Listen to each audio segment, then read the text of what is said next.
అందరికీ నమస్కారం. నిన్న జరిగిన ఆంధ్రప్రదేశ్ అసెంబ్లీ బడ్జెట్ సమావేశాల్లో మరీ ముఖ్యంగా ఈ సమావేశాలు కొత్త బడ్జెట్ను ప్రవేశపెట్టడం జరిగింది. సుమారు 2,94,000 కోట్ల రూపాయలు పైచిలుకు నిధులతో బడ్జెట్ని ఆంధ్రప్రదేశ్ ప్రభుత్వం ప్రవేశపెట్టింది. దీంట్లో సుమారు 2 లక్షల పైచిలుకు ప్రభుత్వానికి ఆదాయ వనరుల ద్వారా సమకూరుస్తున్నారు. ఇకపోతే 93,000 కోట్ల రూపాయలు అప్పుల ద్వారా సేకరిస్తున్నారు. మిగిలిన సుమారుగా 30,000 కోట్ల రూపాయలు ఇందులో గ్రాంట్ వస్తుందని అంచనా వేస్తున్నారు కేంద్ర ప్రభుత్వం నుంచి వచ్చే గ్రాంట్ల ద్వారా. ఇవన్నీ పోతే గత ప్రభుత్వం మూలాన ఆంధ్రప్రదేశ్లో ఆర్థిక వ్యవస్థ మొత్తం కూడా దివాళా తీసింది.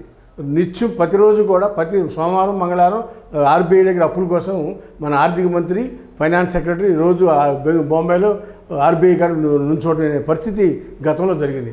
ఆ పరిస్థితి లేకుండా చక్కటి ప్రణాళికతో అనుభవజ్ఞుడు ముఖ్యమంత్రి చంద్రబాబు నాయుడు గారి నాయకత్వంలో నిబద్ధత కలిగిన ఆర్థిక మంత్రి పయ్యావుల కేశవ్, ఈయన గతంలో కూడా ఈ అసెంబ్లీ కమిటీల్లో కూడా పనిచేసిన అనుభవం ఉంది. ఈయనకి మంత్రిగా ఫస్ట్ టైం అయినా ఈయన పిఎస్సి కమిటీ చైర్మన్గా కూడా గతంలో పనిచేశారు. ఎవరు? పయ్యావుల కేశవ్ గారు. ఇప్పుడు 19 నుంచి 24 దాకా ఈ లెక్కలు చూడటం వీటన్నిటిలో కూడా ఆర్థికంగా అతను కూడా దిట్ట అని చెప్పొచ్చు. వీళ్ళిద్దరి నాయకత్వంలో ఆంధ్రప్రదేశ్కి ఒక మంచి బడ్జెట్ని తయారు చేశారు. సుమారు 2,94,500 కోట్ల రూపాయలు ఈ బడ్జెట్గా అంచనా వచ్చింది. దాంట్లో ఆదాయ వనరులు చూస్తే 2,01,000 కోట్ల రూపాయలు మాత్రమే ఆదాయం ఉంది. మిగిలింది మొత్తం సుమారు 94,000 కోట్ల రూపాయలు అప్పు తేవాలి. ఎప్పుడు ఈ 12 నెలలకి కలిపి 94,000 కోట్లు అప్పు తేవాల్సిన పరిస్థితి ఉంది. దాంట్లో కూడా 30,000 కోట్లు గ్రాంట్గా వస్తుందని ప్రభుత్వం అంచనా వేస్తుంది.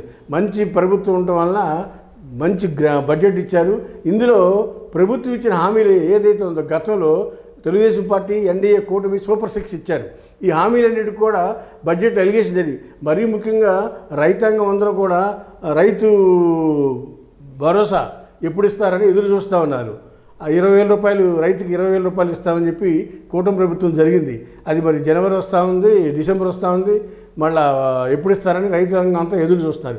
అంతేకాకుండా మరీ ముఖ్యంగా మహిళలకి చదువుకుంటే కుటుంబంలో ఎంతమంది పిల్లలు ఉంటే అంతమంది, ఒకళ్ళుంటే 1,500 నెలకి, ఇద్దరుంటే 3,000 రూపాయలు, ముగ్గురుంటే 4,500 చొప్పున చదువుకునే పిల్లలందరికీ కూడా ఒక పథకాన్ని ప్రవేశపెట్టడం జరిగింది. దానికి కూడా ఇస్తారని నిధులు కేటాయించగలిగింది. అదేవిధంగా గ్యాస్ ఆల్రెడీ గ్యాస్ పథకం స్టార్ట్ అయింది, దానికి కూడా నిధులు కేటాయించడం జరిగింది. అదేవిధంగా పెన్షన్ 4,000 రూపాయలు. ఈ సూపర్ 6కి అన్నిటికి కూడా నిధులు కేటాయింపు అయితే ఈ బడ్జెట్లో చేశారు. మంచి బడ్జెట్ ఉంది. ఇది డెవలప్మెంట్కి ఆంధ్రప్రదేశ్ ముందుకెళ్తుందనే దానికి ఒక ఉదాహరణగా ఈ బడ్జెట్ మనం చెప్పక తప్పదు.